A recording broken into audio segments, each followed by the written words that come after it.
Glad to have you again on another episode of Ict Today. Computer and network security breaches seem to be in the news every day, and they are costing organizations that fall prey huge resources, both in terms of infrastructure and information. On a daily basis, internet gets more and more connections with vast array of networks increasingly populating the world. Traffic from local lands has also been discovered to be on the increase. To this end, cyberspace gets more traffic, and like any other community with high population, among other factors, facing densely populated communities, security is a factor which cannot be pushed aside. And when I say security, I mean from workstations to servers to LAN and WAN and so on. In this episode, we are looking at cybersecurity, what it takes to set up a cyber-secured environment, how to manage our workstations to prevent unauthorized access to our information, both within our domain and on the internet. My name is Abeokuta, and this is Ict Today.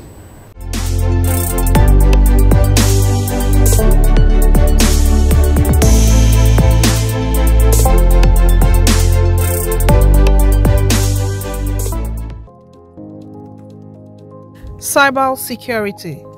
Cybersecurity involves techniques that helps in securing various digital components, networks, data, and computer systems from unauthorized digital assets.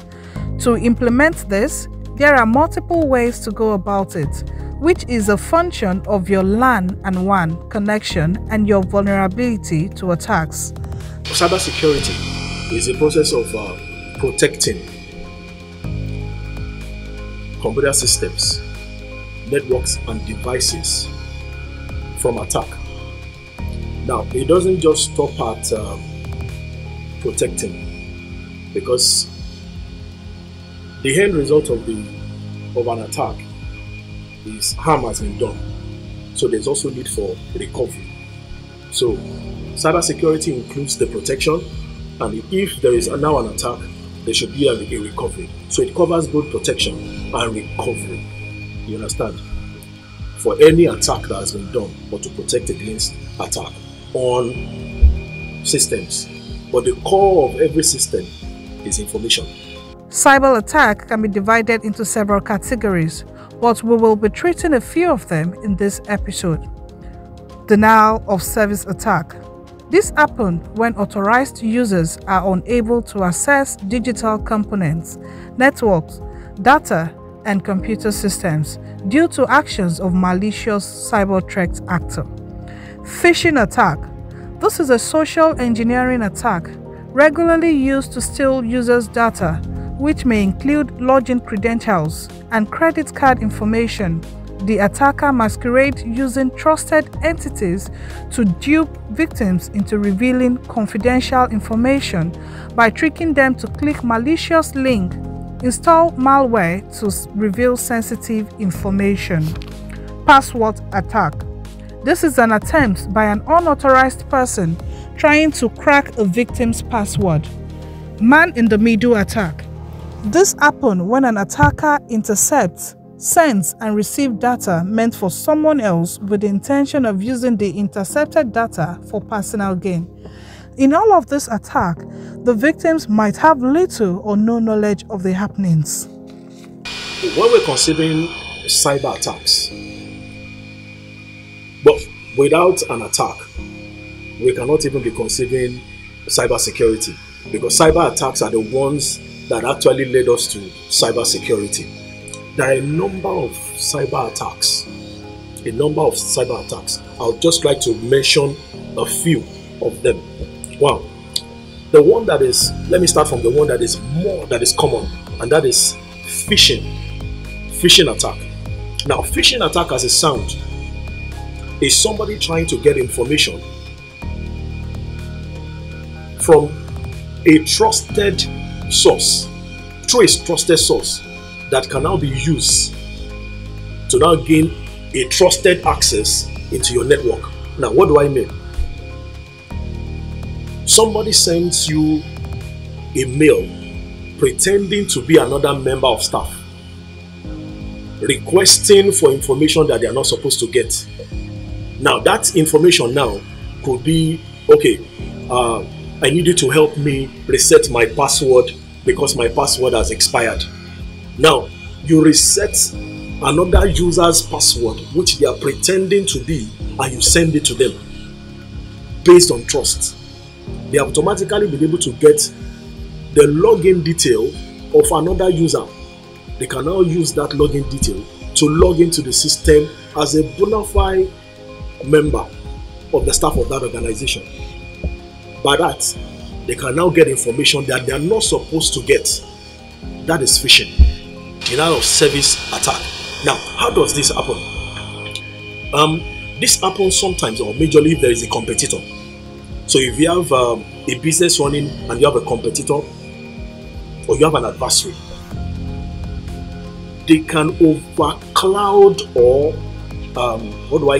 they can clog your system with so much services that the system itself just breaks down.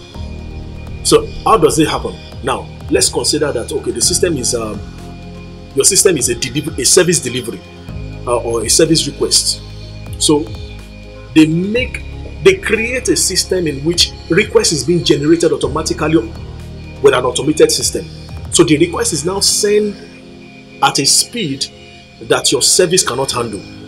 So you get enough requests, until your system capacity is overwhelmed, and then it simply just crashes. Meanwhile, they are doing business on their own end and they are doing well. Meanwhile, you have been denied of the service that you're supposed to use. That is just an example of denial of service. As cybercrime becomes more lucrative, cyber attacks are more likely to occur. It's important to understand the short-term and long-term effects cyber attack could have on your business. I would like to list some of the things that we can put in place. Now, the first thing we can put in place is extra login. So you don't have just one login, you have a multiple of login, and the multiple login system will be in different formats. You understand? So you can have the first one to be password. You can have the second one to be biometrics. You understand? And you can put a third one in place. You understand? Login system, a multiple login system for our servers, for our system. Now, then also what we can do is, for security reasons, we can make sure that the password expires as often as possible. So even if somebody sniffs the password gets expired even before the person uses it. Now, depending on the sensitivity of the system, you understand, that would what will determine the frequency of the change in the password. And then we can also put things in place like antivirus. We can have anti-spy software. We can have encryption. Now, there are some encryptions that you can put in place that even changes your password at every login. There are a number of network security best practices that business owners can implement. Cyber security, where to start from will actually be the users of the system themselves. Because if there is if access is not granted to an attacker, then there cannot be any breaking in. Now, if you consider your door now, the door has been put in place. You understand? The door cannot be opened unless the key is given out. And giving out the key is the user, the owner of the house that has the key. You understand? So if the users of the systems are not well educated about the security that you have put in place, you understand, the security measure that you put in place can still be breached. The first point of call when it comes to cybersecurity is user education. When authorized personnel are adequately informed and understand the consequence of their actions may either lead to a threat, vulnerability, or risk. The systems of the users needs to be secured. And the user system is secured mainly by password. So the user system is secure by password. Then the user access to the network also needs to be secure. Security with user access has to do with proper authentication.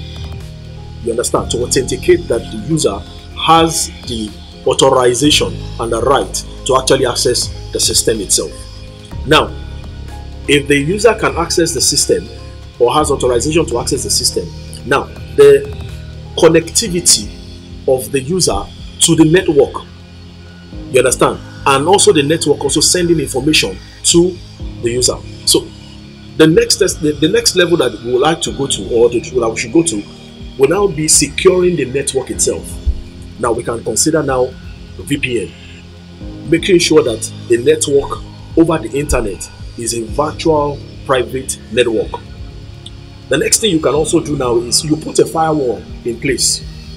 Firewall within the network for traffic coming in, and also firewall protecting information that goes out. So information that is coming in, like a phishing information, like man-in-the-middle information, is sieved. Information going out, if information that is highly secured is not supposed to go out, we also, there are some application that is put in place to make sure that emails does not receive, official email does not receive phishing application, or does not receive man-in-the-middle application. And then sometimes sending information to third party outside is also disabled. Now, in some organization, the things that they put in place, there is a limit to the internet that the system can access, or in fact, there is restriction to the internet access. If it is not for the use of the office, then total restriction is put in place for anything that is not needed for the office to secure their system. With the increase in the production of global digital data, it is anticipated that cyber attacks will quadruple in the nearest future. Organizations are going to need cybersecurity professionals who can prevent this attack.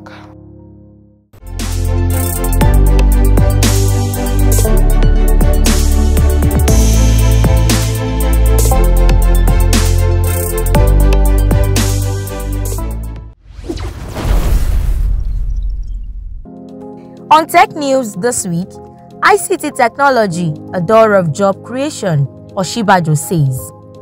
The idea of a partnership between the federal government and technology companies to develop an ecosystem of competent Nigerians working in the service sector and even outsourcing their expertise abroad is a welcome development and a step in the right direction in job creation.